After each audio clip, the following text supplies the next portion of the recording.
Break Fix Podcast is all about capturing the living history of people from all over the autosphere, from wrench turners and racers to artists, authors, designers, and everything in between. Our goal is to inspire a new generation of petrol heads that wonder, how did they get that job or become that person? The road to success is paved by all of us because everyone has a story.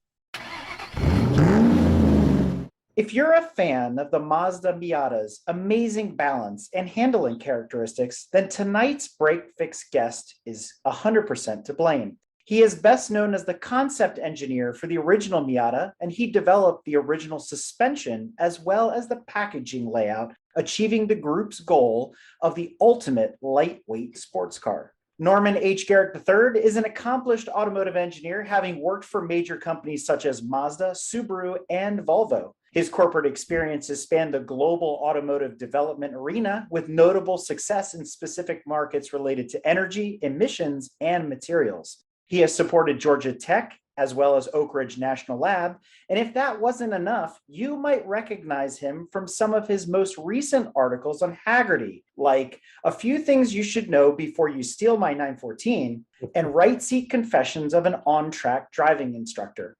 And with that, we'd like to welcome Norman to Break Fix to share some of his stories. So welcome. Good evening, Eric. Thanks for having me. It's great to be here. Your petrol headness, if that's a word, it goes way, way back. So why don't we rewind the clock and talk about your origin story, the who, the what, the where, and the when that got you into cars? Was this a childhood passion? Did you come from a racing family? What led you to become an automotive engineer? I'd have to say the good Lord just kind of put the gene in me, motor oil in the blood and all that. My father was a physician. My grandfather, who lived near us, was a businessman from New York, but I got the bug early. Was taking everything apart in the house at the age of 4. It would be decades before I could put it all back together again, but it was one of those hellion kids that read every label in the cabinet when I was 4 years old, just started reading every jar in the grocery store and thirsty for anything I could get my hands on, and then found the public library had books on cars. And from second grade, third grade on, I was bicycling to all the libraries in Guilford County and getting rides with my parents to check out every book I could, check out 12 books at a time and memorize them. If it had cars on the cover, I got the book. Back then, what was the car that got your attention the most?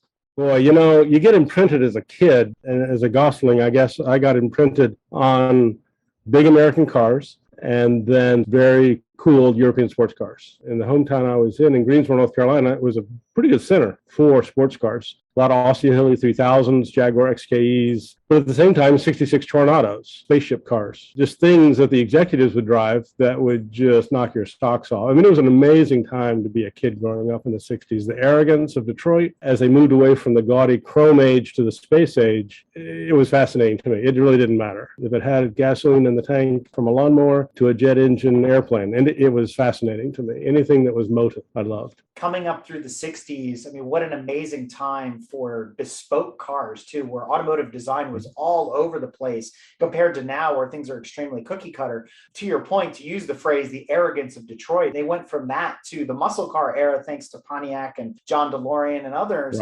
Right. But then we headed into the malaise era, and it all seemed to go downhill very quickly from there. It got pretty sad. Yeah, when I graduated engineering school in the early 80s, it was like not the best time to be. Slowly recovering from the mugging that the 70s had done to the automotive industry. It was a pretty sad time. But the 60s were just amazing. We call them designers now, but I call them stylists, where the stylists were just ruling the day, and the engineers took a back seat. Cars were made to look a certain way in the U.S., made to look like an object of desire. Whether they drove that way or not would be another issue. Whereas the European cars were, more sporty and more set up for racing or at least spirited driving. So early on, you could choose a path. In the North Carolina South, it being stock car country, even in the 60s, you would choose your path. Either you were going to be a Detroit musclehead or you were going to be one of those tweed cap wearing guys that like the European cars. I fell into that cap pretty early. I had my Hot Rod Magazine subscription at age 7, but I had my Road and Track and Car and Driver and Motor Trend at age 7 as well. Loved them all, but aggregated toward spirited driving. Drag racing and all that was fun. Turning left around an oval for 100 laps just didn't interest me. We needed left and right turns. You're talking about European sports cars. It's predominantly during that time British roadsters. Right. Because Porsche hadn't quite established itself yet as a juggernaut in the United States. The Italians have been floundering forever stateside. So it was really the Brits that were leading that charge. It was, and they were dirt cheap. I mean, I was mowing grass, $3 a yard in my early teens. My first car we can talk about, but my first sports car was a Spitfire that I got for $150 in today's dollars, $800. It was something you could buy by mowing yards. So I got it when I was 14 years old and fixed it up to drive when I got my license. But they were cheap. They were everywhere, and they were all broken, and so they were all cheap. So you mentioned your first car. So that Spitfire, that Triumph, was not your first. So what was your first car? Well, it becomes a long legacy. Before I was born, my grandfather retired from his company in New York, sold the company, and came down about 150 acres of raw land and started playing basically Sim City with 150 acres, but a pond and a barns and all that. Of course, he bought what everybody did in the early 60s, an old World War II Jeep, a leftover Jeep, first year after the war, CJ2A. At the age of 6, I was driving it, sitting on a phone book and driving that around the farm, learning how to double clutch and drift in two-wheel drive, and had a lot of fun. And we still have that in the family. So that was my very first car, even though it was not titled per se in my name. My first car was when I was 12. My dad had a patient that owned the Chrysler dealership, and someone had traded in Ford Galaxy with a thrown rod, which was worth nothing at this point. In 1962 Galaxy in 1969 would have been through 4 owners already and fully depreciated. Such were the 60s. If you didn't change a car every year, you looked like you were poor. It'd be like having a flip phone today, or whatever is the faux pas you have for carrying something in public that you shouldn't be having. And this car, even though it was only 6 or 7 years old, had been fully depreciated through all its owners and had thrown a rod. So we got it for free. He towed it into the backyard, much to my mother's chagrin, and I started playing with it. So that was my first official car. It traveled all of 100 feet or 50 feet to the end of the driveway one day, and then we blew it up just for fun, but not a functional car. But I learned a lot. Changed the rod bearings in it, painted the valve covers aluminum silver, because that's what you do. Had a lot of fun. I think when I was 13, we got rid of it. And I got into motorcycles and started racing motocross, and that consumed my interest until a great turning event came when my father, through some great wisdom and sheer luck, I had another patient who owned the Datsun dealership, and lo and behold, he bought a Datsun 510, 1970 Datsun 510. And that became my autocross car. When I was 15, I was autocrossing, lying about having a license, and would go to SCCA events and autocross that car, and modified it with Peter Brock's BRE suspension, and got into suspension design and theory curiosity with that car. That kind of lined me up. Along the way, had a lot of TR3s after the Spitfire, TR4s, Europas, Jag XKEs. Got into 914s. I've had like a dozen 914s, got into 911s. I've tried to have more cars than my age. I've had 73 cars, and I'm probably, 40 motorcycles. So I could be on lifetime as a hoarder. I do flush them out. Right now, I only have a few in the driveway. So, and not all of them run. My excuse is they don't all run, so it's okay. Sometimes we ask this question of our guests: what's the most gorgeous car of all time, the sexiest car of all time, prettiest car, things like that. I want to ask you this question because it goes so far back into your history. The cars you thought were awesome when you were a kid, are they still the most awesome cars now that you're an adult looking back? Is it still that prettiest car? Is that one that imprinted on you? Or is it something different when you kind of compare A to B? 66 Tornado still knocks my socks off. And I actually had a weird experience. 3 years ago, I was at a race shop in Concord, North Carolina, and a guy had a 64 Imperial, which is not a car you see often. It's the Green Hornet car. Yep. And you see Cadillacs in that era, and you see Lincolns all the time, and you never see Imperials, because most of them were ruined in demolition derbies because they were impossible to. Actually, they got outlawed for demolition derbies because they didn't break. I ended up buying the darn thing. It was a 60,000-mile car out of Oklahoma. I named it Edna and fell in love. And that era, again, just that audacity of this thing was huge. It was like having a porch, attached to your house that you could drive around the block. It was an amazing vehicle. So I'd have to say the imprinting lasts still with me. As an engineer, I'm still a very visual person. So the sleek things that were happening in the 70s. If you're going to lead to the question of what is the most beautiful car ever, I'd have to say the very few ugly cars in the sports car world. The Daimler may be the worst looking one. The Jag E-Type Coupe, that and the Ferrari 275 GTB.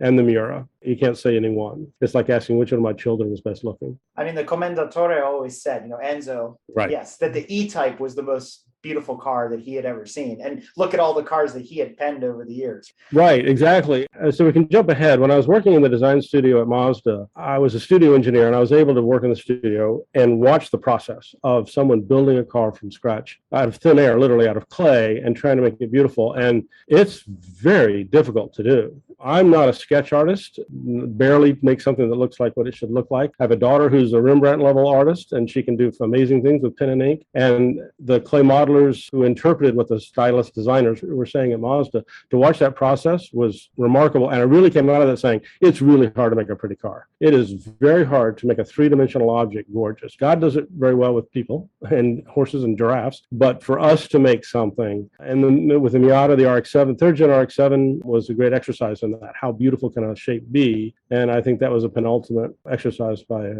Shinzon when he did that work. Watching that come together, I'd walk up to them at night and I'd say, guys, it won't cost me any more money to tool up a very beautiful fender. So why don't you stay late tonight and make this fender beautiful, because you're not there yet. And we all would be critical of the shapes. And that's also very difficult for a stylist/designer to do the work, because everyone's a critic. They come in and say, that's just not right. But they may think it's beautiful, and the person may have bad taste. The executives may not get where they're going, et cetera, et cetera. I really came to appreciate how difficult it is to make a shape beautiful. And that makes me appreciate all the more an E-type. The covered headlight E-types don't have a bad angle. But on the same effect, we're all used to seeing C4 Corvettes, and we're tired of seeing C4 Corvettes, maybe. But that shows the skill level of GM's design studio, that there is really not a bad angle on a C4 Corvette. You're so used to it that you may not appreciate it. But if you were to drop that car in the 1940 into a car show, people would go crazy. It takes a lot of skill to have a car that looks beautiful from all angles. I was working at Subaru prior to Mazda when the first Subaru XT came out. I remember this is like it was yesterday. We walked into the warehouse and the XT was facing us sideways. We saw the profile view of the XT, and we went crazy because a Subaru XT 1985 model, 1986 model, in side view, profile view, is not ugly. It's actually pretty interesting looking car for 1985. The minute you walk to the front three-quarter, the whole thing drops like a house of cards. Again, it's very difficult to make a three-dimensional object gorgeous, and you have to appreciate the skill level it takes. And there's very few people in the world that can do this. There's probably not 100 guys in the world, and women, that can do three-dimensional shapes that are gorgeous. That has nothing to do with engineering or how cars drive, but just on their sheer look. In some ways, the automotive industry is like the women's shoe business. It has to look great to sell, and cars don't look great, don't sell. I haven't thought about the XT in a long time, and it reminds me that visually it's a precursor to the SVX. It's similar sort of design. It might not have been thought of that way, but I kind of put those links in the chain together sometimes when I see a car and go, it has heritage right there. So it's kind of funny, and you don't see XTs ever on the road. I mean, if they even exist anymore for that matter. You said you started at Subaru and then went to Mazda. How did you go from growing up in the Carolinas to suddenly finding yourself in design studios in California and things like that? What was that transition like? How did you get your way in? I'll lead with a statement. It's very difficult to get into the automotive industry, or at least it was in the 80s, and it still kind of is. But once you're in, it's pretty easy to move around. I went to Georgia Tech to learn how to design race cars, or to continue my education in chassis and suspension and race car designing. To punctuate that statement, now the Miata is the most raced car in the world, because there's a great satisfaction to that circle of life. Not just due to my credit, but what Mazda did with that design. When I graduated in early 81, I had offers. It was a great time to be an engineer. I had a lot of job offers. I did not really want to go to Detroit, and no offense to Detroit, I did not want to be the right rear door Cadillac ashtray engineer. And there is one, and I didn't want to be that guy. Due to my father's, not influence, he never asked me to be a doctor or do anything else, but I wanted to use my skills to help humanity in a moment of 22-year-old empathy for the world. So I went to the West Coast to do cardiovascular implant research, and I was hired by Heart Valve Company in Southern California in Irvine, and designed artificial heart valves and annuloplasty rings, other cardiovascular implants for about a year and a half. And ironically, my window in my office in that building looked out across to the Mazda design studio. But I realized my heart wasn't, that's a bad pun, my heart was not in that job, so to speak. And so left and went to Subaru when they were looking for a design engineer, and did that job for a couple of years. And then Mazda had an opening just as they were getting the studio going for a studio engineer. Jumped at that chance, and it was amazing because the first day on the job, they said, we're thinking about doing a lightweight sports car what do you know about race cars? And I said, well, that's, my number one fan. That's what I've been my whole life, is trying to do race cars or sports cars. So at that point, I'd had probably 30 European sports cars. So it was a perfect melding of opportunity and preparation for me. So did you also come up through an SAE type of program back when you I joined SAE as a student. I've actually 42 years now I've been in SAE. Joined as a student. We didn't have Formula SAE then. We had Mini Baja, and we had student competition on relevant engineering at Georgia Tech, which was, all the schools did this. Georgia Tech, we built a hydrogen-powered vehicle based on a Fiat 128, that's a whole nother story. Sort of like your Datsun 510, but I wasn't going to go there. Whoa, that's damning by harsh praise to say that they're the same.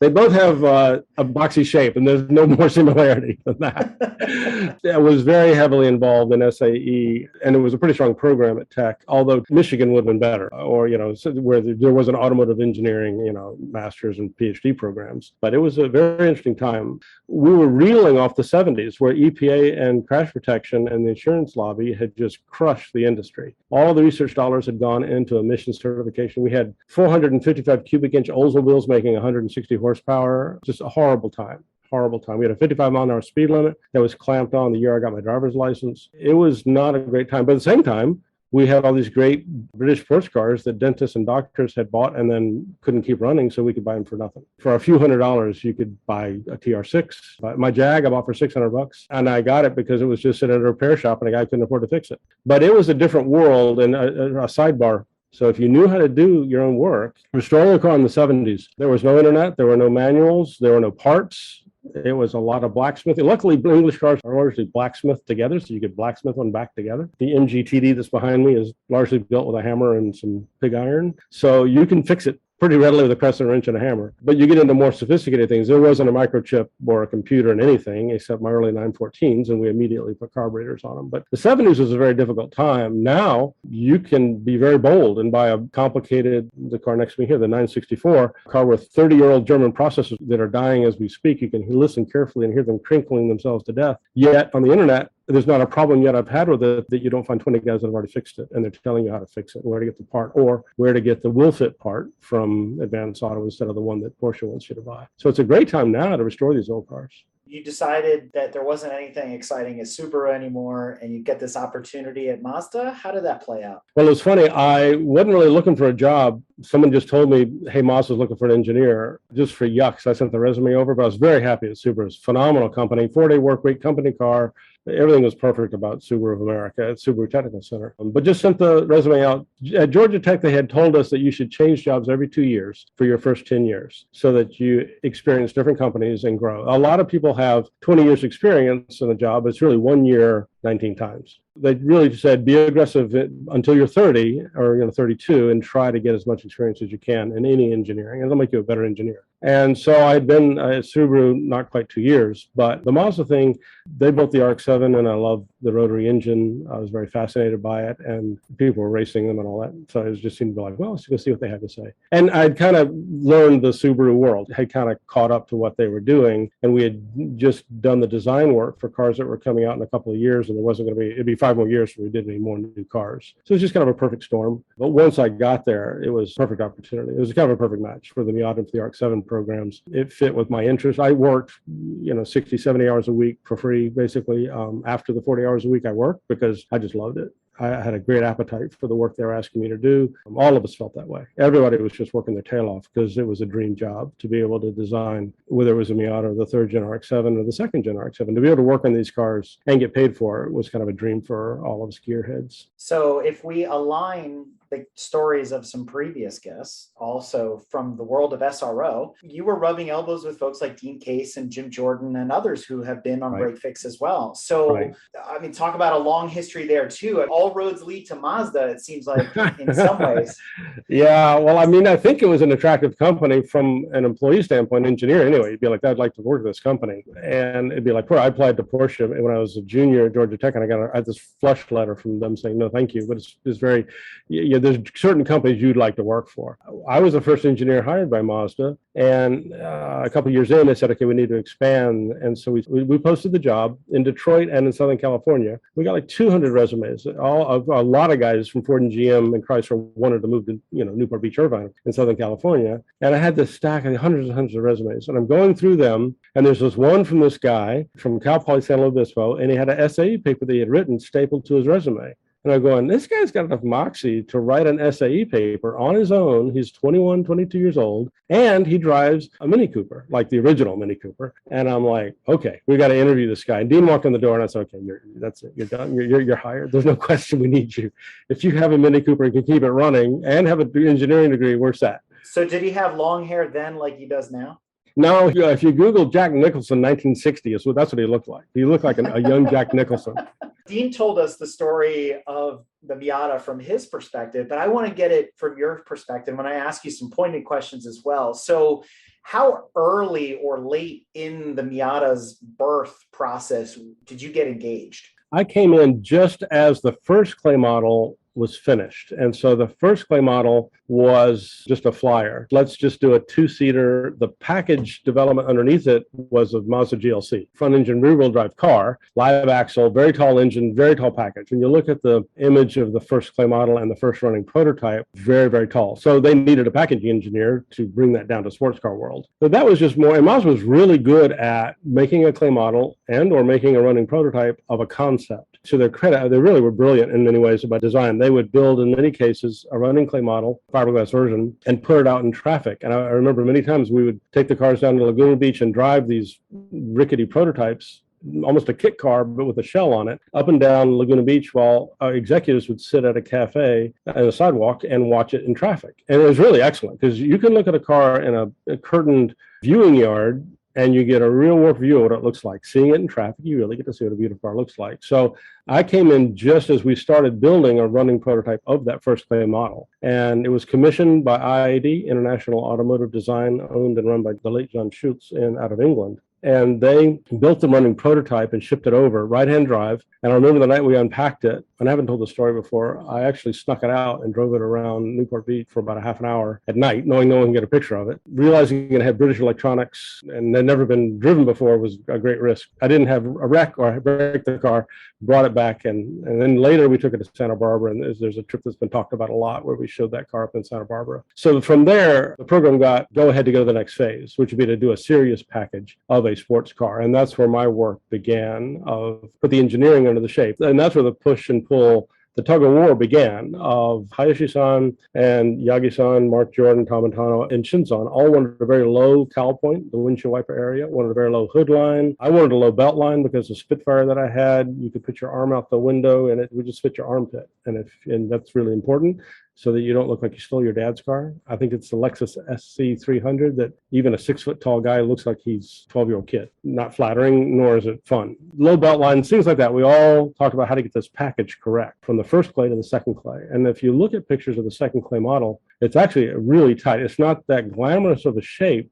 That's a tremendous accomplishment, if I may say so, for the engineering team in Japan and the work I was doing to get that tight and get it small. Along the way of getting it small, I was working on making it raceable. And that is double wishbone suspension, weight distribution inside the wheel center lines, weight distribution left to right correct, all of the things that make a car tunable for racing. If you have the weight distribution and the suspension geometry is wrong in the layout stage and you get locked into that, you can never tune that out. You can't take a live axle Camaro and you can't make it a fantastic race car. You can make it competent with great tires and sway bars and lock down the springs and dampers so the thing doesn't move, make it into a go-kart, and then it handles. But it's not what we were shooting for with the Miata. We were really looking for a car that communicated lightness and nimbleness to the owner, and that starts at the design stage of the initial layout. Where do the components go, and what kind of space do you leave for the suspension that you need to give you the camber patterns that you want so that you can let the body roll? So you touch on something really important, the lightness and the speed, and that's the mantra of Lotus. And it's right. been often said, when you ask people, the answer is always Miata, and then the joke is the original answer was always Lotus. And when you look at the NA Miata, you see a lot of inspiration from the Elan. There's always been rumors and things like that Mazda bought cars and took them apart or this and that, or they were copying this and the other thing. But it sounds like you guys were starting from scratch. But did you take inspiration from Lotus? No, not, I mean, you can say that from a styling standpoint only because it's a long hood, short deck car, as is a C4 Corvette, as is a lot of cars. So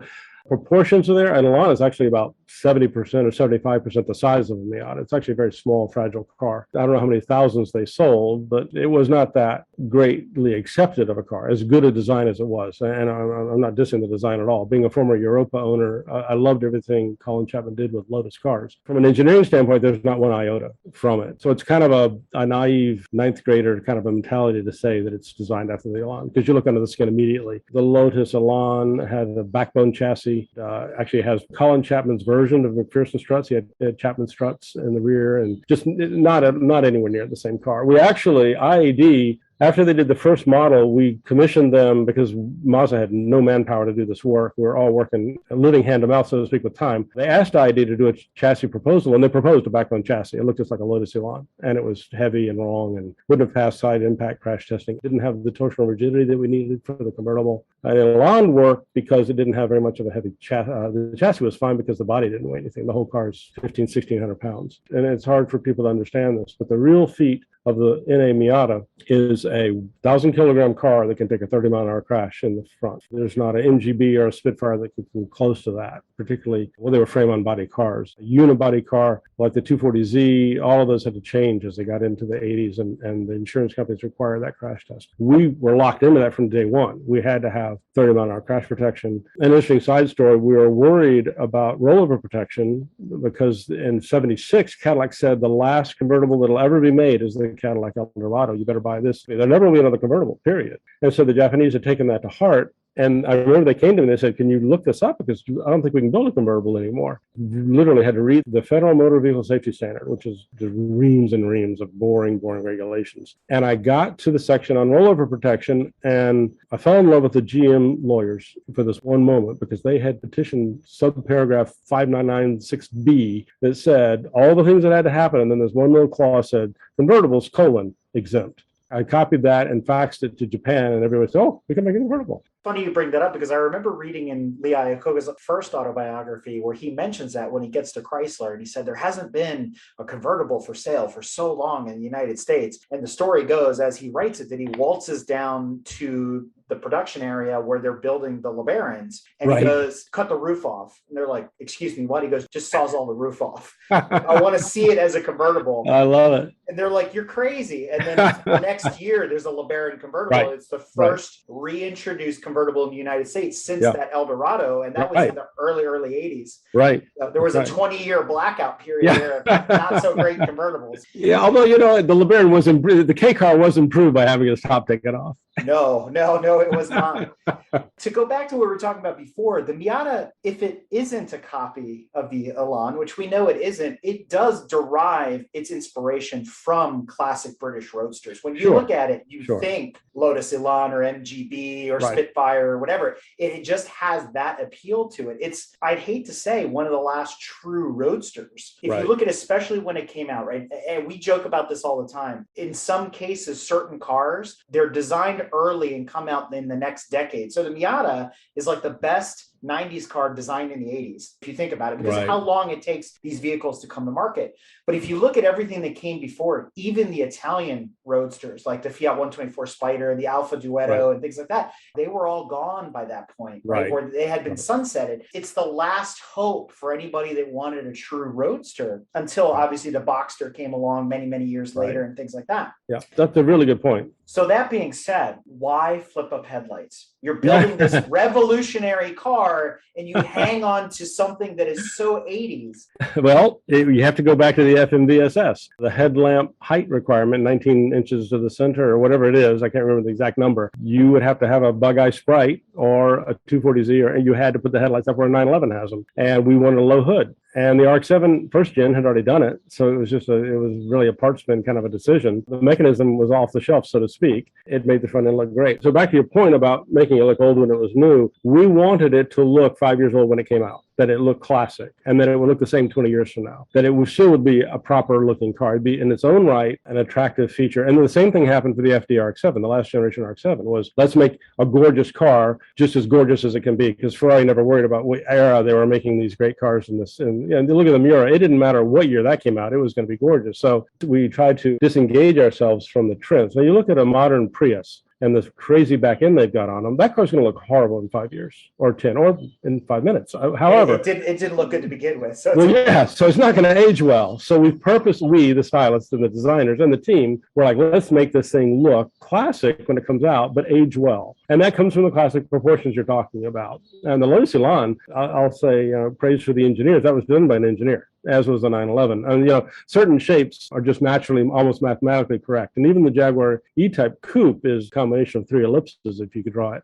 That's the only car I can draw, because it's 3 ellipses. You can put certain standard rules of proportion into play and come up with some pretty good shapes. And that's what the NA and ND, NC, and of course the ND all have, that same kind of proportion. Short deck, long hood, low belt line. The NC put on the freshman 15, though. I mean, we all know that, right? Ford got their hands in that, so it's a whole nother story. Yes, the NCs are actually great driving cars. They're amazing to drive. They're absolutely fantastic. Yeah, I've been around Laguna Seca for a bunch of hot laps in a Spec Miata NC version, and it's a blast. It got heavy because Ford got involved and asked for off-the-shelf items, and that makes things heavy. That was the beauty of the NA. It was a 1,000-kilogram car. So we were going to make a 1,000-kilogram sports car. And it was beautiful because the RX-7 was already there. FC RX-7 existed as the 944 competitor. Like it or not, it was a great car. A lot of technology in it, drove like a dream. And for its period, was attractive when it came out. And to me, it had its moment in time. Bob Hall will tell you this. Every product planner will tell you this. Every car moves up in its price and weight as it ages. And the Miata was not exempt from that. Neither was the RX-7. Neither was the RAV4.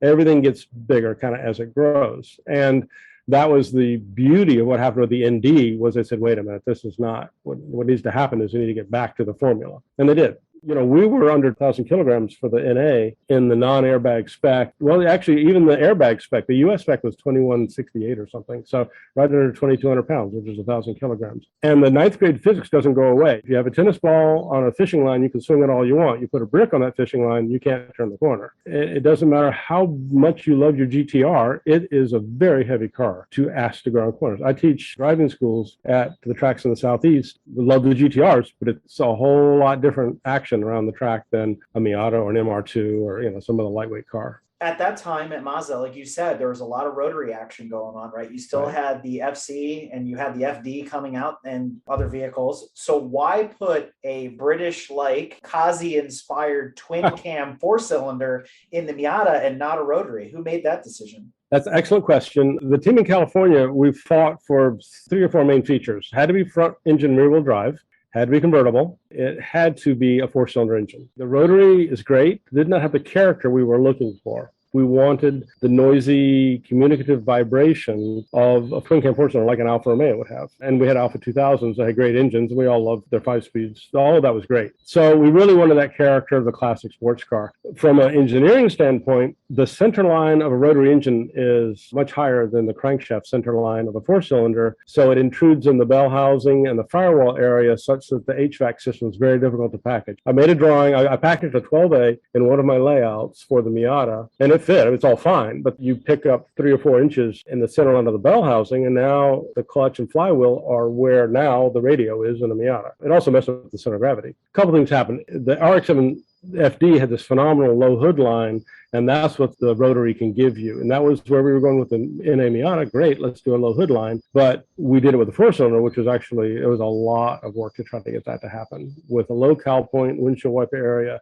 and a low hood line with a 4-cylinder was very difficult. But the rotary character, to summarize with the team, Bob Hall, Tom Montano, myself, Mark Jordan, all of us, Jim Kilburn, we all were like, this has to be a 4-cylinder raspy note car. Another point is naturally aspirated rotary engines have really good power, but the torque curve is dead flat. And you don't feel, even the normally naturally aspirated FC RX-7s are very, very fast, but didn't feel fast. It's like going down an elevator. Once you accelerated, you kind of didn't feel. And in the Miata, it was purposely tuned so that the torque curve has an ever increasing slope. Your inner ear is constantly getting pulled to another degree of acceleration, and it makes you think you're a lot faster than you are. but it's very entertaining and very rewarding. An 8-second or 9-second 0 to 60 feels a lot faster than it is because your inner ear is getting the satisfaction of ever increasing acceleration millisecond by millisecond. Rotary engine really doesn't deliver that in a naturally aspirated sense. You said earlier you're not an artist, maybe akin to styling of the Volvo 850. Not to talk about Volvo, but we can go there.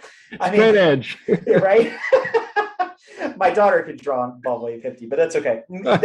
That aside, and you are an artist, right? If you look at the Miata, it is a gorgeous design. It's timeless. The FDRX7 even more so. You can take that car today, show up at a car show, people go, I don't know what year this is from, even though it's from 1993. The same is true of the Mark IV Supra and the Audi R8. There's a lot of designs that are just timeless. But when you look at the original Miata and maybe the NB, you would see the flaws. What are some things about the Miata that just irritate you that maybe you had to compromise on, that you had wished were different or you had planned to be different? I'll have to say, Eric, this sounds like I've drank the Kool-Aid many times over, but there's not a thing about it I don't love. I drive a BRG every day, and I look back at it every time I walk away from it. And there's not an angle, to my C4 Corvette comment, there's not an angle about it I don't like. And the NB actually, in its own right, was an excellent, if you're going to do fixed headlights and move a car forward, it's actually a better car. Not necessarily a better Miata, but it's a better car. It's the same car underneath, essentially. Those two are very satisfying shapes to me. Drove the first, it was a service prototype in,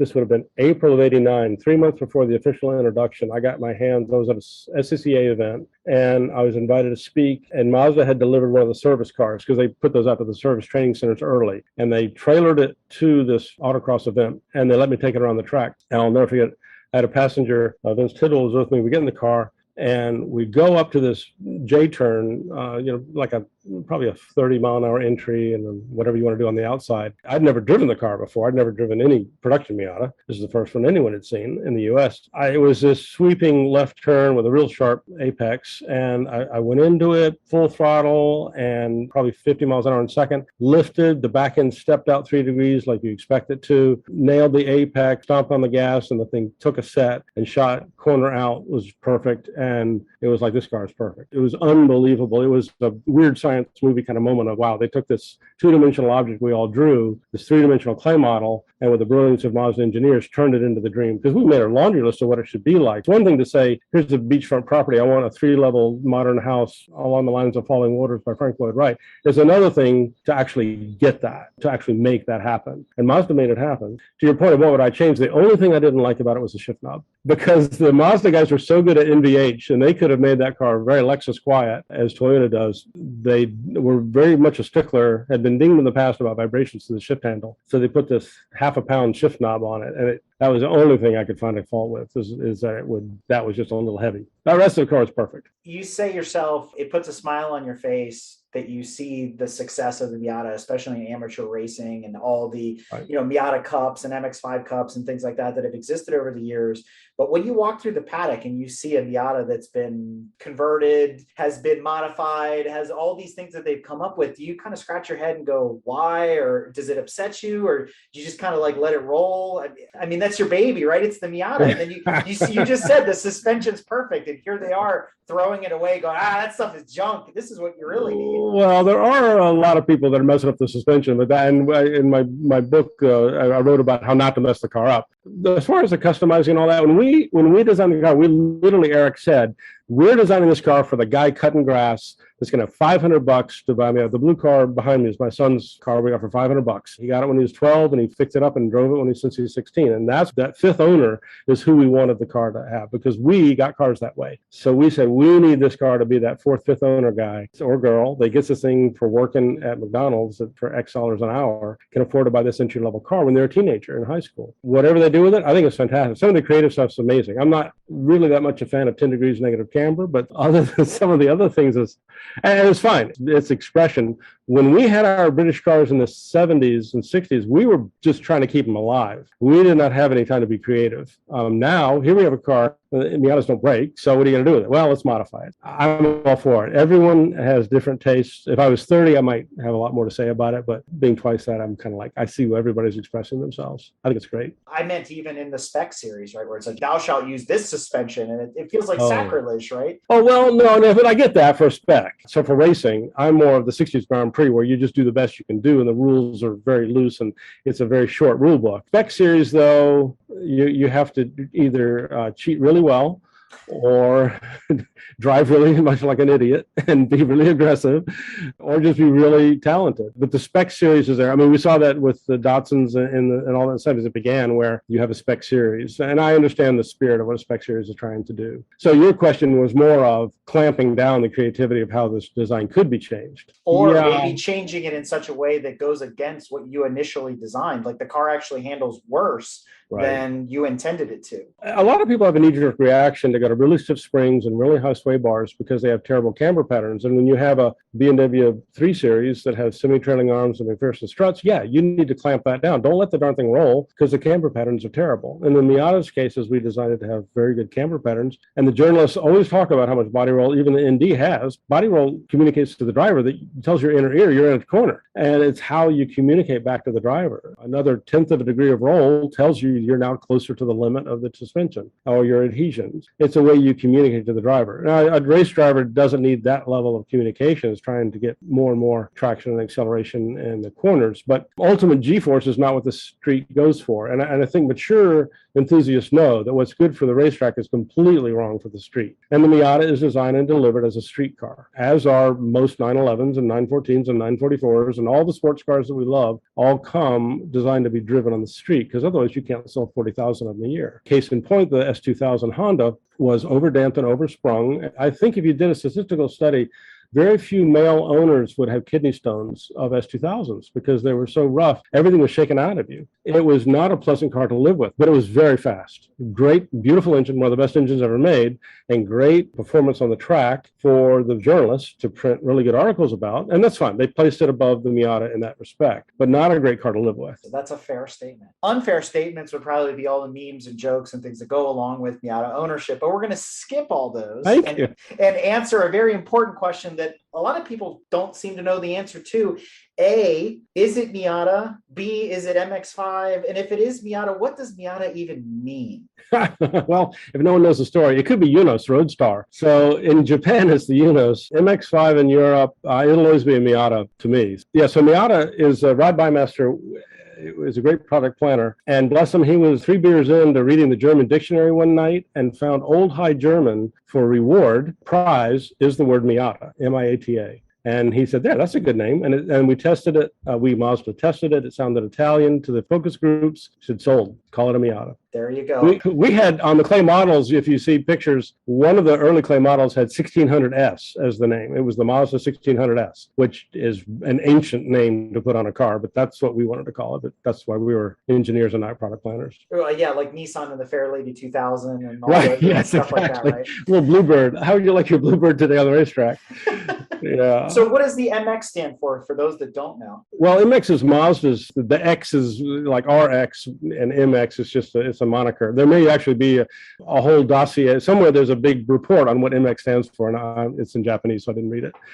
But it says, I'm sure it's something like more, better, best, and X for excellence. But there's the RX and the MX. That's kind of the sports car series for Mazda. I read somewhere that the X stood for experimental, going back to some of the early cars, but whatever, who knows, right? And then could be. Yeah. So to me, P729 is what the car is to me. And my license plate actually on my BRG is P729. And that's what the car, that's our project number. That was our secret project number. So to me, the car will always be a P729. The NA anyway. The NE, if there is one, what do you think? What's the 5th generation of the Miata look like in your imagination? Is it going to be an EV? Is it even going to exist? Is it going to be slightly larger than the ND? It'll never be an EV, so let's throw that away. EV is like listening to your favorite song on mute. That's a great way to put it. That's what I think of EVs. And I've driven a Tesla Model S's a lot of times. The Teslas, it's great, but you kind of get bored with them after the fifth time you've done a 0 to 60 in 4 seconds. Like, okay, that's fun, but there's no communication whatsoever. So the Miata, being a communicative device, needs a 4-stroke engine. So let's keep it at that way. I'm not in charge of this. Let's say, knowing the Mazda people, I think they learned the lesson with the NC and the ND, that lighter is better. And at some point, it's kind of like this thing is perfected. You look at the Corvette, the C5 chassis was perfected. The C6 is the C5 with the new bodies. And the C4 actually set the stage for the C5s. At some point, you've got this excellent chassis. The ND is so good, you don't need to spend $100 million retooling yet another suspension design. And so the question is, how long do you go before you rebody it? And that's always the question. You watch sales and you think when it needs to be refreshed, and you refresh it a little bit, and then you do a major rebody at some point. Again, I'm not in charge, but I think you see it more on the lines of, let's take this great chassis that's excellent, even in the modern world. This is a 6 seconds 0 to 60 car. So what more do you need than all that? And it does the crash protection. It does all the things you have to have. It's still a 200,000 mile car. My son's blue car out here has 310,000 miles on it. I mean, the car already has evolved to be a phenomenal device for transportation. So I think now it comes down to design and styling. And so how do you keep modern with that? I mean, there's some beautiful cars out here in that category. The current BMW Z4, particularly the hardtop version, is a gorgeous proportions, and the ND is also gorgeous in its own right. And that was so difficult to do. The team that did that, Derek and the team, are to be commended, because that, it's like, let's remake Gone with the Wind or something. It's how you come to that. And I think they did a phenomenal job. Again, a car without a bad angle on it. So I'm a little bit more partial to the Miata's close cousin, the Fiata, as I like to call it, the Fiat 124 Abarth. What do you think of that reskinned, reimagined ND Miata? You know, it offended me a lot less than I thought it would. I'd say I drove it. I didn't like. I don't like turbo engines because they're non-linear power delivery devices, and with a manual transmission, you get a lot of non-linear power. It's hard to apex a corner at full song with non-linear power. So I wasn't really pleased with the visceral nature of driving one. The way it looked, it was like, you know what? That's actually not an ugly car. It actually is a pleasant-looking vehicle. It's not a Miata, and I think it's fine. The whole point of this, we'll go back to a sidebar here. When the first NA Miata got the automatic transmission, all the purists cried. And we said, guys, if it keeps the 5-speed cars on the road, because now Mazda sells 5,000 extra, 10,000 or 20,000 extra cars, you've got to keep the product alive. When this 964 next to me was sold, Porsche only sold 4,000 cars that year of 911s. 4,000 cars will kill a company. The NSX died, the FDRX7 died out of low volume. You have to keep volume up. At the end of the day, it's a business. If the Fiata keeps that platform going and makes it profitable for all concerned, then it keeps that platform going. And that's good for everybody. And unfortunately, they've put a pin in the 124 at the moment, although I hear rumor that they might be reintroducing it as the Alfa Romeo Duetto version. Known to many of us as just the Spider. I've seen some concept pictures of it. It's pretty cool. Yep. There also lingers that question of why. Yeah. So for the purist, that's the problem. It's like my son is an intern with Apple, and he knows way too much about iPhones and computers. The purists are so close to this that we can't suspend disbelief long enough to think that a Fiata is something other than a reskinned ND Miata. And that would happen with any alpha version of it. Again, we go back to 1900 when people bought chassis and reskinned them with some beautiful, Duesenbergs and things like that later on, came from coach makers knowing how to reskin chassis. Maybe there's a version of that in the modern world for these niche cars. Ford Mach-E is selling, they're going to sell hundreds of thousands of these things. So that's what they want. The Fiero died when it got under 100,000 units a year. You have to keep volumes up. The Miata's profitable at 20 to 40,000 units a year. And so that's a nice niche, but that comes from Mazda knowing how to build cars really well and do it on a shared assembly line, which GM and others don't do.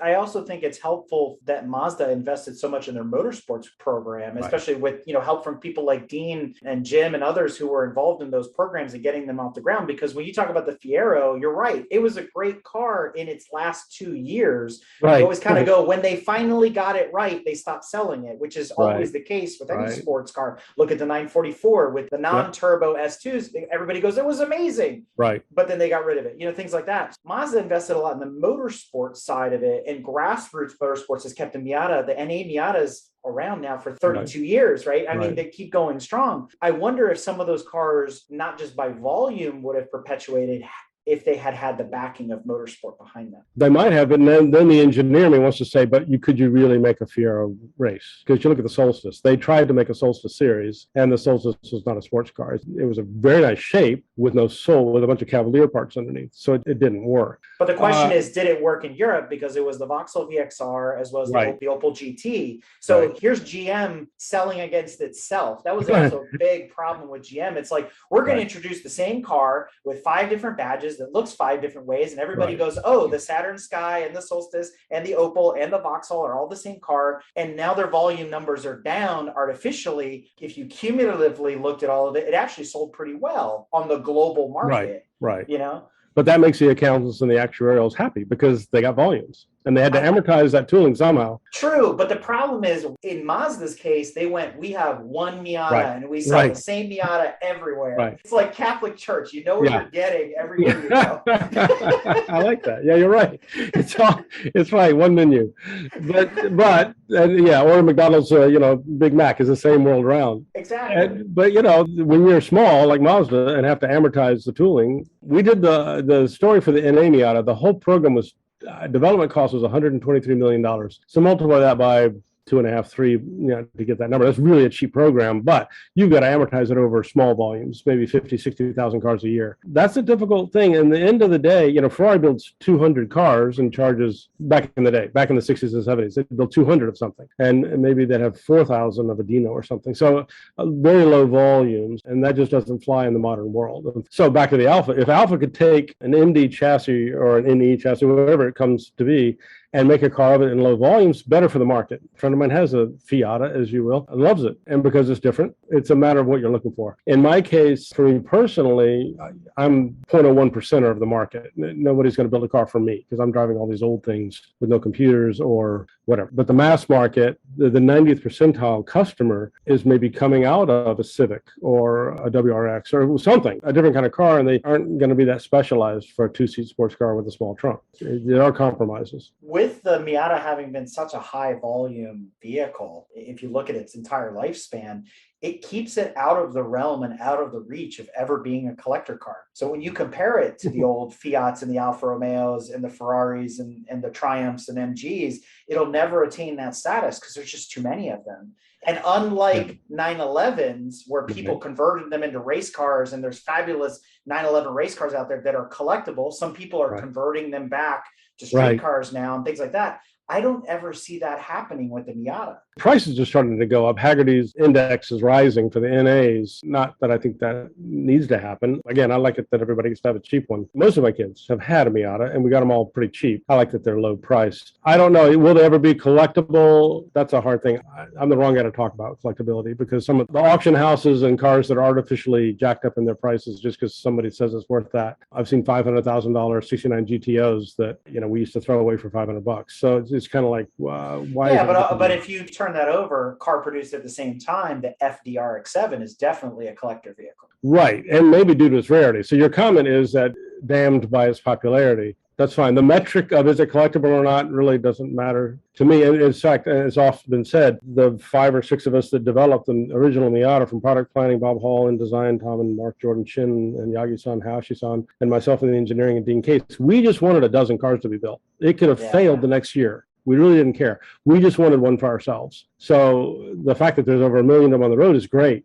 It means we get parts real easy for the ones we have. And I feel you there. And I bring this up only because in recent times, coming from a VW Porsche Audi family, I see the same thing with Mark I and Mark II GTIs. And people are like, oh, $27,000 for my Mark I GTI. I'm like, get out of here. They made 1 million of them. They're still junk. Right. They're only jacking up the value for nostalgia purposes. It's not a 911. Right. Same is true of a 944. It was the commodity Porsche, just like the 308 Ferrari. There was 1 million of them. You're like, all right, fine. That's great for the enthusiasts because there will always be an enthusiast base for cars like that. And you'll continue to see them at the track alongside of C4 and C5 Corvettes and E30 and E36 BMWs and everything that we love about going to those types of events. So the Miata has its home, and I think it always will. And then that makes me happy as one of the original team members, because it means that it'll be the proletariat's car. It'll be a car people can enjoy and keep trading and keep passing along.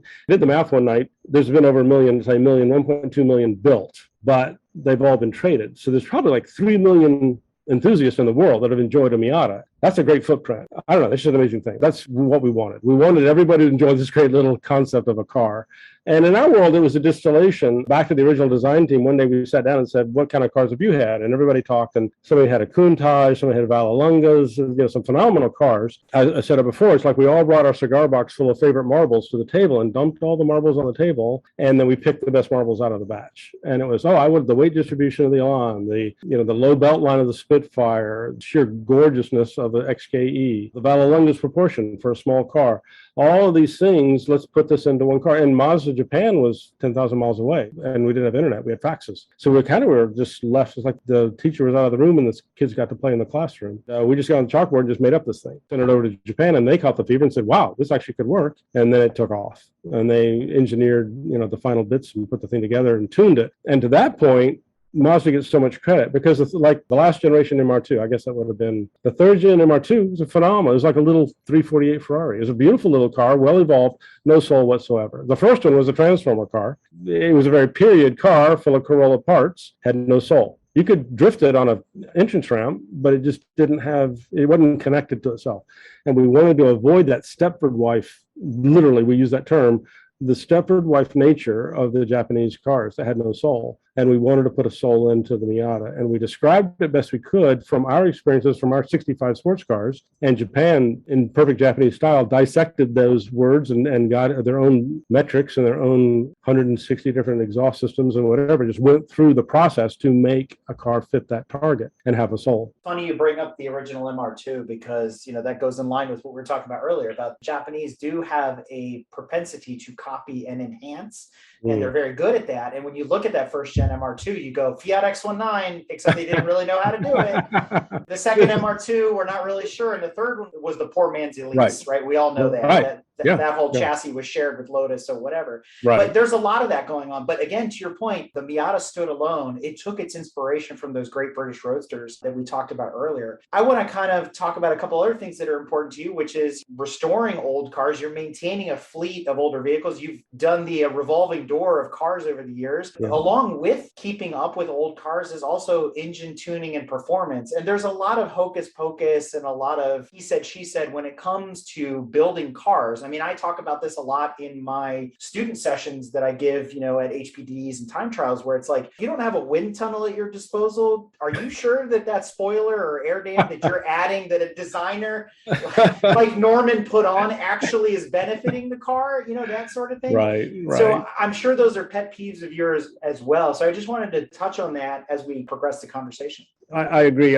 I'm into patina now in my older years because I've seen so many over-restored cars. I remember I was at Rick Strayman's restoration shop in Costa Mesa back when I was with Mazda, and he was using Imron paint, the two-part urethane paint, on the drive shaft of an MGTC. And I said, nobody needs a high gloss drive shaft on an MGTC. Some guy brushed it on at the factory out of a tar bucket. Now you're overdoing it. Don't over restore a car. That's actually why I love the Imperial that I bought, because it had original paint, and it was in my old 914 that I wrote about in Haggerty. Dusty, chalky paint. And when I drive it, people go, oh, that's an old 914. That's right. It's an old 914. It should be old. It's a 40-year-old car. It should look that way. It's just me. If you're 20 and 30, you can think what you want. But when you're my age, you've seen so many restored cars that don't really look like what they did in the showroom. It doesn't bring it back. When I see them faded with a little dust on the chrome and a little bit of pockmarks in the taillights, that's how the cars looked. And that takes me back. That takes me more back than over-restored cars. Resto mods are kind of cool, kind of fun to have a car that performs better than the stock ones, because the dirty little secret that's now pretty much exposed is that all these muscle cars from the 60s were horrible to drive. They didn't turn corners, they didn't stop worth a darn, and they really weren't that fast. CRXSI would smoke any of them in a modern market. Resto modding them into better tires, better brakes, better suspensions, is still getting the look. It comes down to this. In my perspective now, there's a point of idolatry with automotive shapes, is that you can just idolize the way the shape looks. The way I do a C2 Corvette, split window Stingray, or the Tornado. I love the shape. And for me, having 1/5 scale model of these cars, it would be 90% of the enjoyment of ever having it, because driving some of these cars is not, driving a C2 Corvette is not a lovely experience. They're just lovely to look at. So there's a golden calf Moses moment of they're great to look at. They're not that great to own. I'm right there with you. I mean, if I had to choose, if you told me, oh, a C2 Corvette, especially a split window, I would respond and say, give me a boat tail Riviera instead. It's a bigger car. Yeah. It's a cool car. Right. And you can have a lot of fun with that and not have the whole stigma that goes along with owning a Corvette. You're not there, the old chains and the open shirt, you mean? And the New Balances, right? That's right. That's right. Let's talk a little bit about tuning engines for performance. There's a lot of black magic there too. I mean, in the old days with the carburetor, put your screwdriver to your ear and listen to the valves, things like that. It was a lot different than with a fuel injected engine like is in the Miata. Some of these bolt-ons that people advertise, I mean, you see all the time, guys like Mighty Car Mods, the Aussies, are always proving how some of this stuff, people are just wasting their money. The stock airbox flows better air than, your cone filter because Norman designed it that way. Right. So yeah. And I think that switch flipped around 1990, right when the Miata came out. The aftermarket started to decline in its ability to make cars better. And that comes from, as I say, Mazda engineers. When they went through the B-Series engine, put the twin cam engine on it, cross-flow head, 10:1.5:1 compression ratio, the cams are perfect. When the cars came out, everybody tried to make cams, everybody tried to make things to make it faster, and it just didn't work. There was nothing to do it. We dynoed an engine, found out that it was running 11.5:1 air-fuel ratio at 7,000 RPM. You can't do any better than that. Why chip it? In the realm where the emissions were being tested, it ran stoichiometric and ran perfect air-fuel ratio and made perfect emissions at park throttle at 3,500 RPM.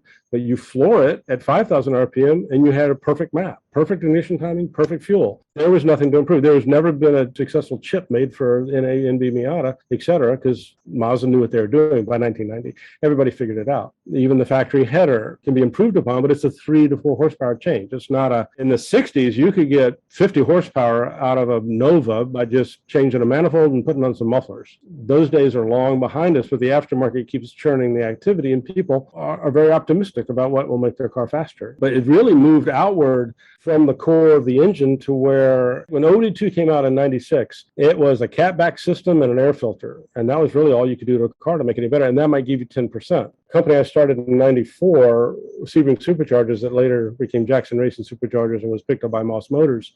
It became from that frustration was the only way to make any more power was to actually force induce the engine. And I was not a fan of turbos because they're nonlinear response and what I said previously about on a track day, when you put in 10% more throttle, you should get 10% more power, and a turbo will give you 20% more power. And it's really hard to hit your apexes when you can't control the linearity of your power delivery. So Eaton was making the Roots blower for GM and Ford, and I went to their factory in Athens, Georgia. I was living in Atlanta at the time. Went to Athens, Georgia, and I said, the Miata needs a supercharger. We actually I packaged one in one of my drawings for the original Miata, right with the power steering pump, we were going to put a supercharger. There was room for it, et cetera, et cetera. People slammed the Miata for not having any power. Let me explain that for a moment. The NA Miata came out with 116, 120 horsepower for insurance reasons. In 1986, the CRX SI in Southern California was $100 a month to insure for a 16-year-old. And that was more than the car payment. Sales were being affected by it. So Mazda said, we can't make this car go crazy. And Mazda, we actually met with Nationwide and State Farm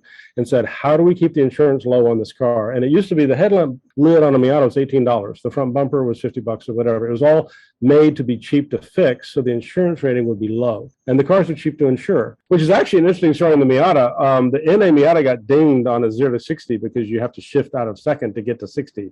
It's 0 to 58.5 is really fast. It's like, I think, high sevens. But that shift takes you into the 9.2 range. And for the 1.8, the NA8, they made it so that it would go over 60 in seconds. So you'd have to do that shift. And that got it down to the 7.8 range, I think. A little bit of trivia there, right? Yeah. If it had been a 150 horsepower car, it would have had the CRX SI category and it couldn't have been sold. It would not have sold at the rate because people couldn't afford it. Or only older, wealthy people, it wouldn't have gotten into the group we wanted, which was a smaller crowd with younger people. What we said was, let's let the aftermarket make it more powerful. So back to Eaton, I went to them and they said, we don't make a blower small enough for you.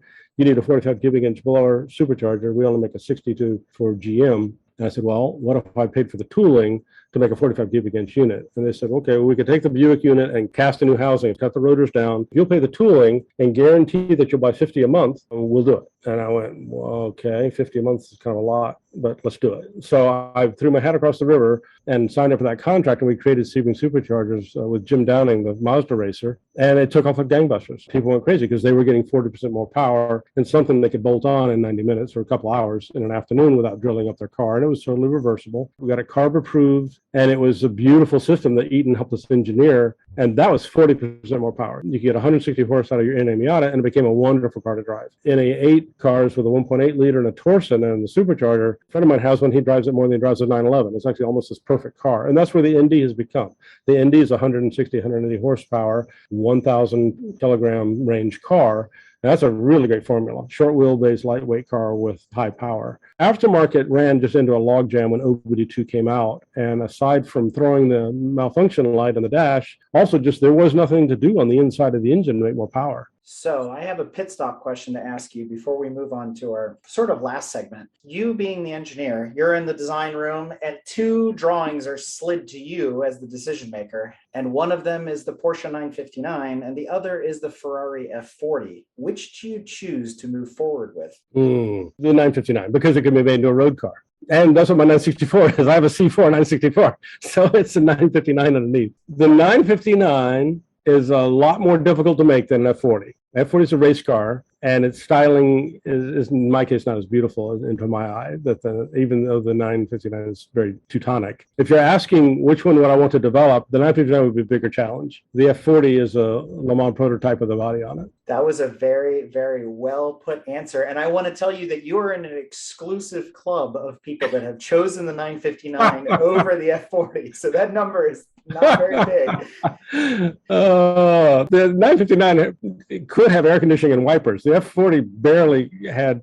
I mean, it was a race car. That's the beauty of the F40 is it doesn't have all that stuff. I mean, granted, I mean the argument is always the same. The 959 is technologically superior, but as I've said before, when the F40 was introduced, it was like when fire was presented to the cave people, right? It just lights you up inside, right? I agree. And I've never driven an F40, but I believe I would be faster around Nürburgring in a 959 than an F40. More than likely. I have a Ducati motorcycle that's way over my head in abilities as a street rider.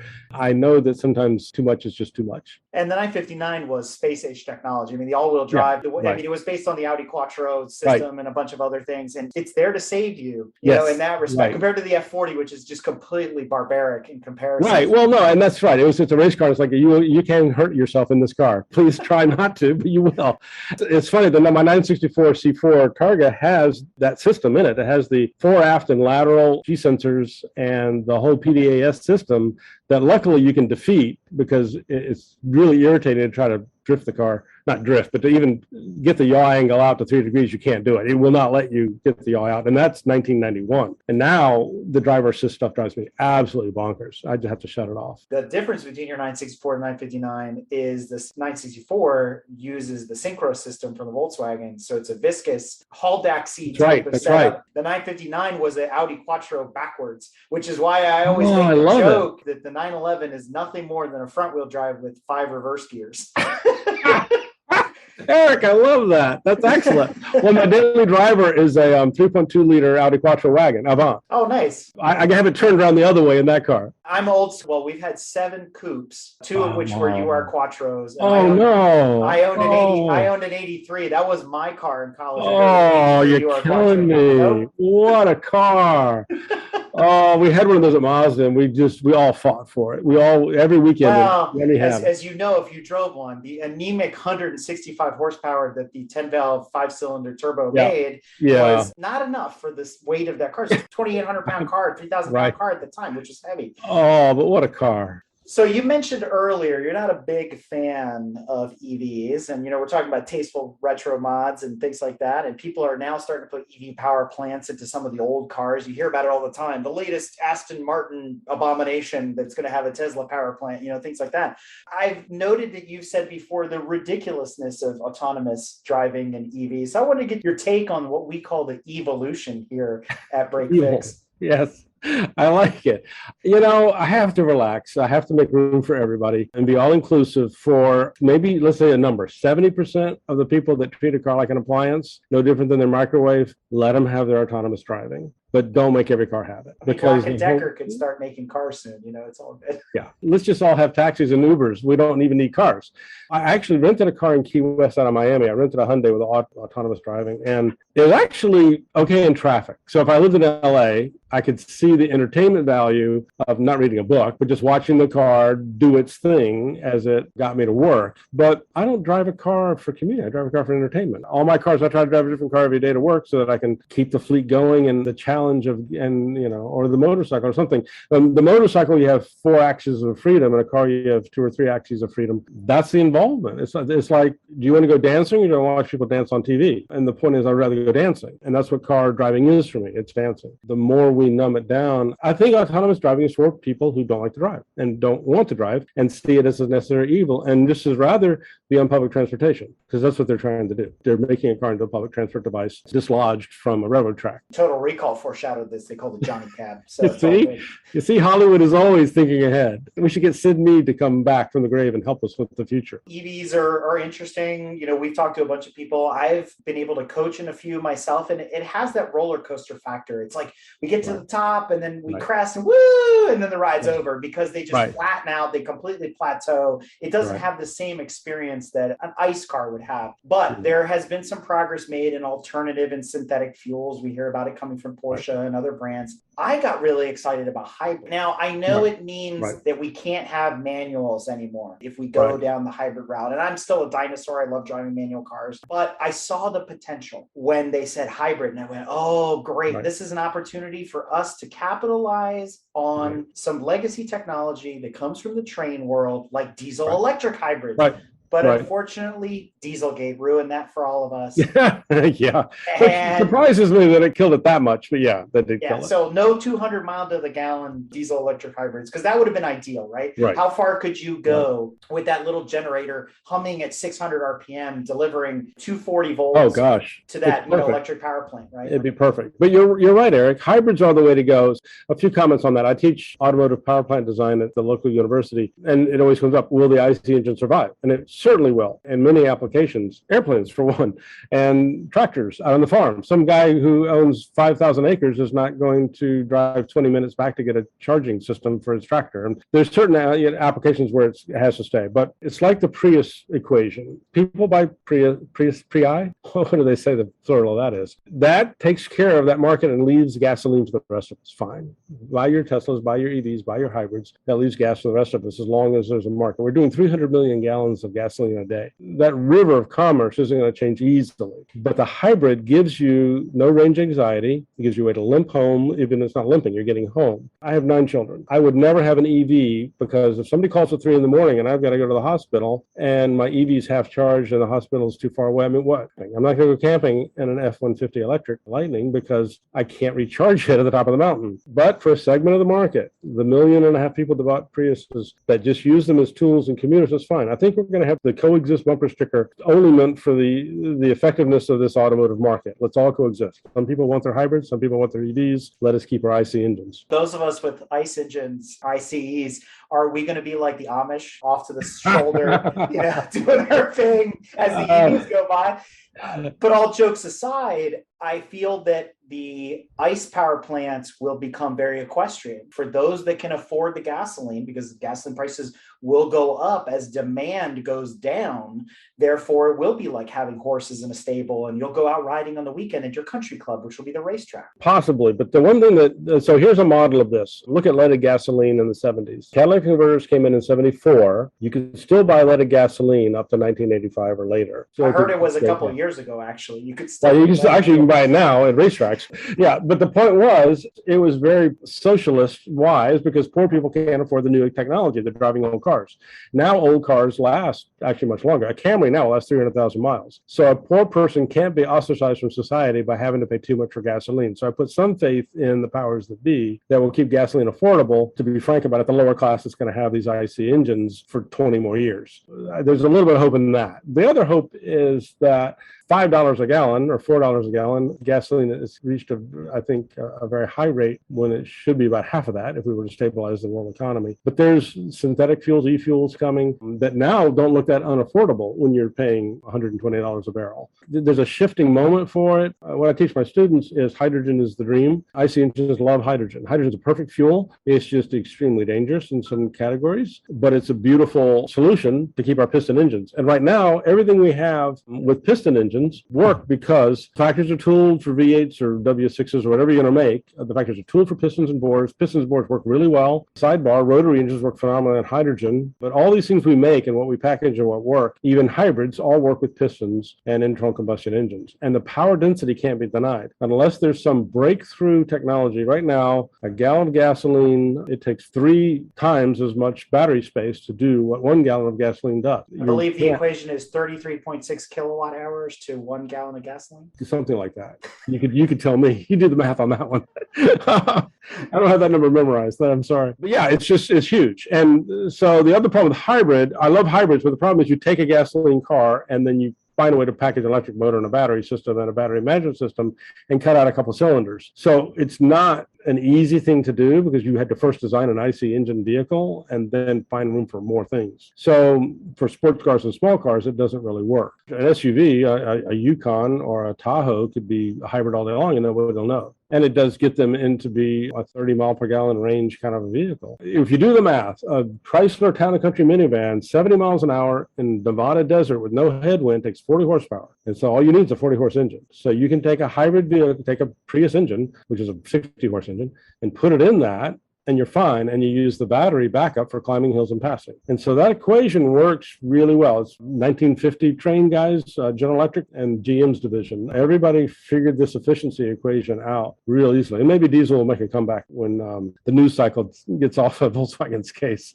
But but you're right. I mean, but Skyactiv, Mazda has Skyactivs at 42% efficient. Diesels are 45% efficient, but the Skyactiv gasoline engine can reach 42% efficiency in its sweet spot. So we're getting, with 9-speed transmissions, to a point where we can get gas engines to be quite efficient. So you brought up something really cool, actually, and we don't get to talk about technical things like this too often on this show, but I want to bring up the Skyactiv. Most people that do know what it really is, the Atkinson cycle engine, or what I call the wobble crank. Yeah, right.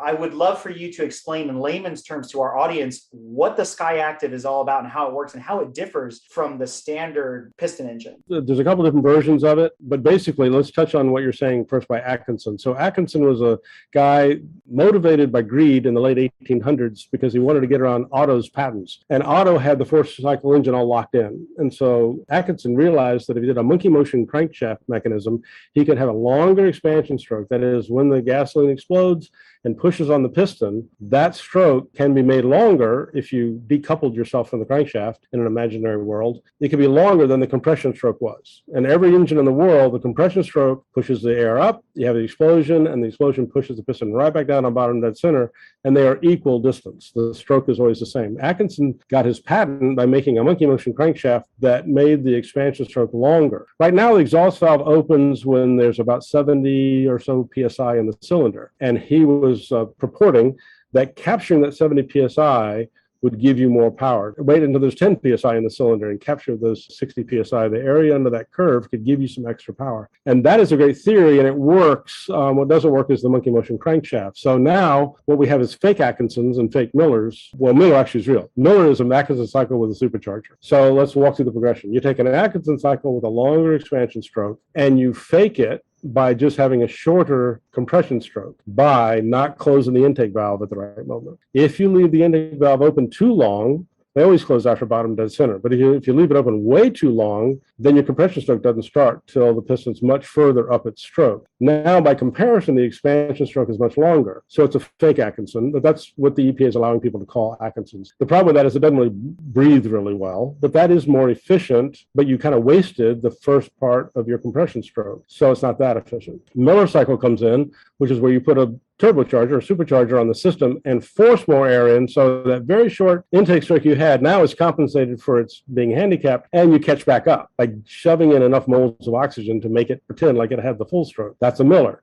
Now, Mazda took that and kept going. When they built the Miller cycle engine in the Millennia, they proved that a Miller cycle could be made more efficient. And the Millennia for V6 got 32 miles per gallon or some phenomenal efficiency. And they were in the high 30% efficiency in their sweet spot. And this is in the 90s. So the Sky Active takes that even further. And the ultimate iteration is to have an engine that doesn't use a spark plug. I believe that's called a diesel. Diesel engine, exactly. So back to the diesel. We'll get one past the media. We'll have a diesel, but it'll run on gasoline. What it is we have a homogeneous charge in the chamber, and you let it blow up like a diesel by sheer pressure and temperature. The pressure and temperature are made by a turbocharger or supercharger, and you let it blow up just because you've agitated it so much that the gasoline is going to go off. Now, gasoline is very volatile, so it's very hard to time that perfectly. Where in one version of the Sky Active, they're using a spark-assisted compression ignition. So it's like a diesel with a spark to force the timing to be at the right moment. So like an anti-lag, where you would put the spark plug somewhere else and backfire into the system. In a way, yes, exactly. So you're forcing the issue.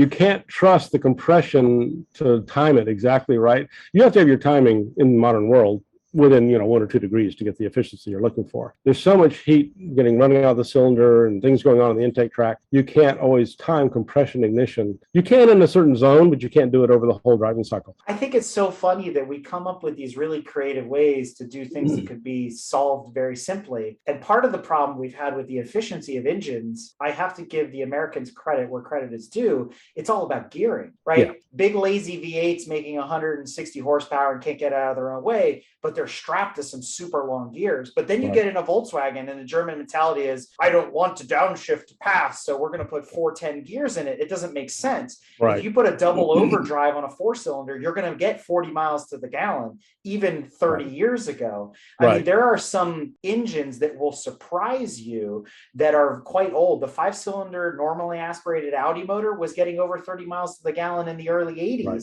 It had long gears in it instead of these like wind them up toy gears. So there's a big compromise there. And I think we're making up for the feeling of torque with all sorts of really cool, inventions, because that's inevitably what we feel. And I hate to say, you get in a Miata and you're like, it's kind of torqueless, right? Well, it is. And for the reason we mentioned earlier about the insurance issues, when you do have that very, very tall gear, it's like the 914. Your 914, the thing's doing 3,000 RPM at 75, and it's gutless.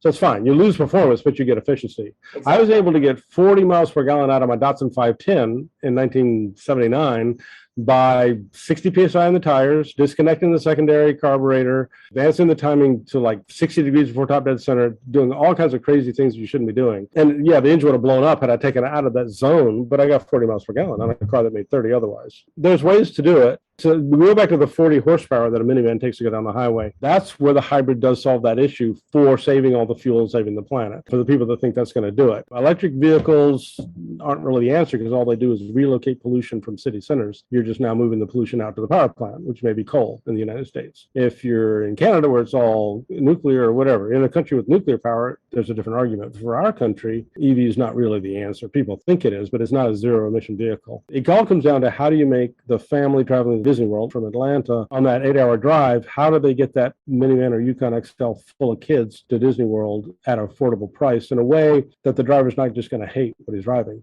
And maybe that's the insidious plot behind autonomous driving, because if you don't accelerate the pass because your little computer doesn't let you, maybe you'll be very happy with 40 horsepower. Maybe that's it. They're going to neuter all our cars and make them autonomous because they don't want horsepower. There you go. Oh my gosh. What was that old song? I like to drive 55. You're going to enjoy it. You're going to enjoy it. Well, I was around when the 55 was implemented. That was that was sad. So until they bring that back, I know things aren't really that bad, because Nixon put that in place due to the the oil crisis, and we were all sitting in line trying to get fuel. Until we see it that bad again, then I'm not that worried because we've done it once. Well, Norman, I have to say this has been a lot of fun, but I want to give you the opportunity. Any shout outs, promotions, or anything else you'd like to share that we didn't cover thus far? Two things. A fascinating project I'm working on now is a replacement and an evolution of the IC engine, where we're replacing the poppet valve with a rotary valve, which has been tried for 100 years, but has been perfected by an engine development team up here in Ray City, North Carolina, Mooresville. And some engine developers hired me a couple of years ago, and we actually are able to make much more power through higher volumetric efficiency than the poppet valve can allow, because the poppet valve gets in the way. Now we're running high compression ratios, super high volumetric efficiencies, great power densities. So the comment is that the IC engine is not dead. There's a lot between Skyactiv, what Mazda's doing. We're seeing 30-40% more power density in the engine with this valve we're working on. It's pretty interesting to see what can be done as we continue to apply ourselves to it. It's kind of like saying the telephone in 1970 was fully evolved and never going to get any better. And look where we are now with our iPhones. So I think as we continue to work on IC engines, we can continue to make them more and more and more efficient. And shout out for certainly to Dean Case, who aside from being a great friend and an old work cohort, introduced the two of us. And Dean's just got a great career. He's had a dream. We've all, a lot of us have a dream job. You have a dream job. We're all very blessed. But Dean's just a great guy, and he loves to put interesting people together. He's like a collector or a filter for interesting people. I'm glad he put us together. Not that I'm so interesting, but I found you fascinating. Well, thank you. I appreciate that. Professor Garrett, known to many of us around the paddock as just Norman, is a native of North Carolina with an engineering degree from Georgia Tech, where he has also served as an adjunct faculty member. He is currently a professor in the Motorsports Engineering School at UNC Charlotte and the director of engineering at VazTech, an engine development company. And if you want to learn more about Norman, you can check him out online by reading some of his most interesting articles on Hagerty. I'm sure there's more coming, or reaching out to us for more information on how to get a hold of him. And that said, Norman, I can't thank you enough for coming on the show. This has been an education. It's been an absolute blast. And thanks for taking the time to share some stories with us and with our audience. Oh, it's been fun. And it's always fun to talk cars with smart people like you and your audience. All right, take care. Bye now.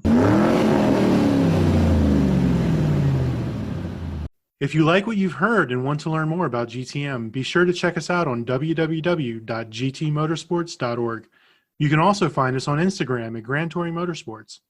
Also, if you want to get involved or have suggestions for future shows, you can call or text us at 202-630-1770 or send us an email at crewchief@gtmotorsports.org. We'd love to hear from you. Hey everybody, Crew Chief Eric here. We really hope you enjoyed this episode of Break Fix, and we wanted to remind you that GTM remains a no annual fees organization, and our goal is to continue to bring you quality episodes like this one at no charge. As a loyal listener, please consider subscribing to our Patreon for bonus and behind-the-scenes content, extra goodies, and GTM swag. For as little as $2.50 a month, you can keep our developers, writers, editors, casters, and other volunteers fed on their strict diet of Fig Newtons, gummy bears, and Monster. Consider signing up for Patreon today at www.patreon.com/GT Motorsports. And remember, without fans, supporters, and members like you, none of this would be possible.